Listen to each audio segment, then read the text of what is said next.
Assalamualaikum warahmatullahi wabarakatuh.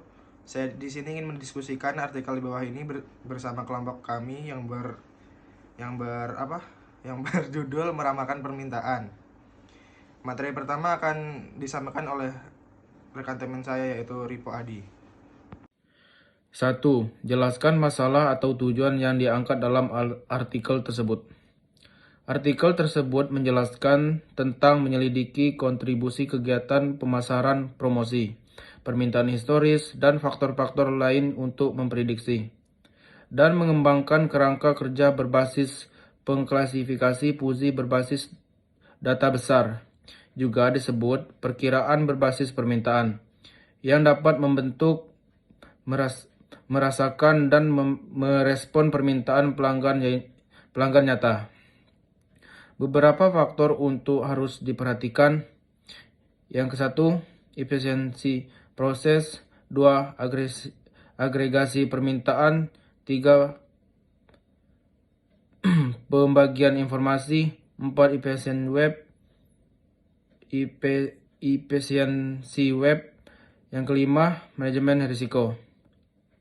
Ketika manajer peramalan merencanakan strategi operasi dan pemasaran untuk penjualan produk, mereka mempertimbangkan 4 faktor berikut dalam model pemasaran.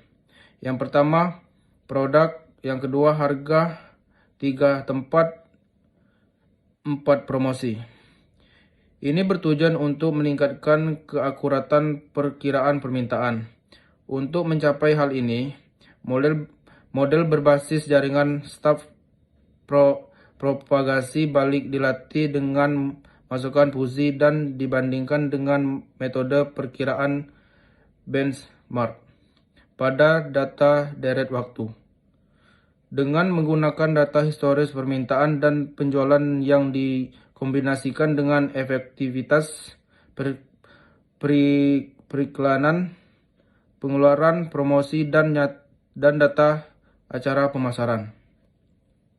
Materi kedua yaitu jelaskan 3 insight yang disampaikan dalam artikel tersebut.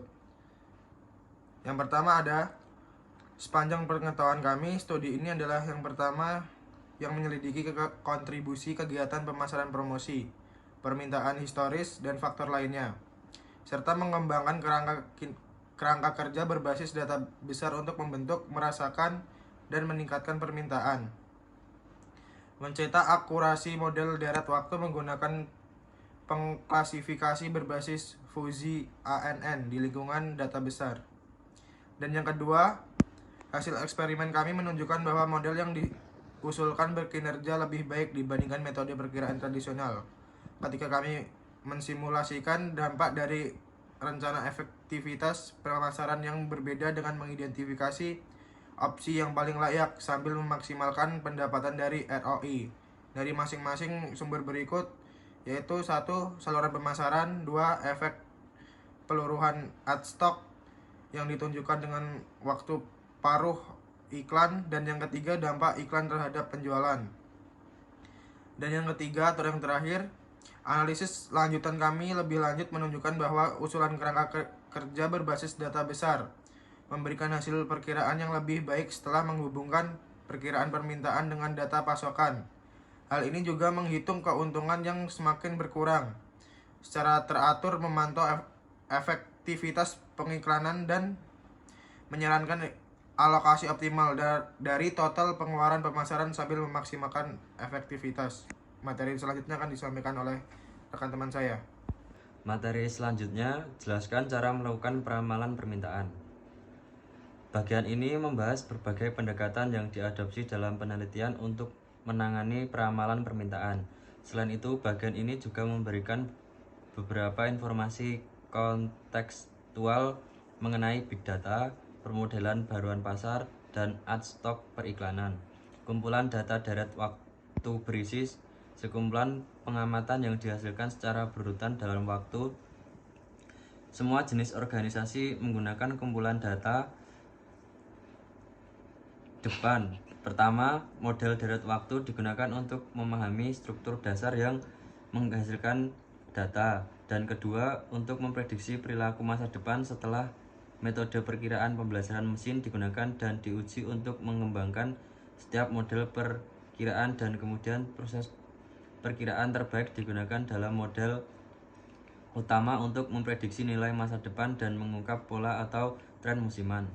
ARIMA Auto Regressive Integrated Moving Average Model adalah model regresi yang digunakan tanpa tren atau musiman. Ada 4 teknik pemulusan yang tersedia untuk peramalan deret waktu: eksponensial, eksponensial ganda, rata-rata bergerak, dan hot winters. Ketika ada musim, kita tidak boleh menggunakan metode eksponensial, eksponensial ganda, dan rata-rata bergerak. Kesimpulan dari artikel di atas tersebut yaitu artikel ini menyempurnakan model peramalan berbasis permintaan yang dikembangkan untuk menciptakan gambaran permintaan masa depan yang akurat, prediksi, dan menghitung keuntungan yang semakin berkurang dari efek iklan. Model perkiraan berdasarkan permintaan menggunakan data penjualan bersama dengan data permintaan dan pasokan, serta menghitung dampak iklan terhadap penjualan. Kemampuan permodelan yang tinggi, kemampuan komputasi, dan fleksibilitas yang lebih baik membuat usulan model peramalan berbasis data besar ini berbeda di kalangan orang-orang sezaman. Cukup sekian dari kelompok kami. Apabila ada salah kata, wassalamualaikum warahmatullahi wabarakatuh.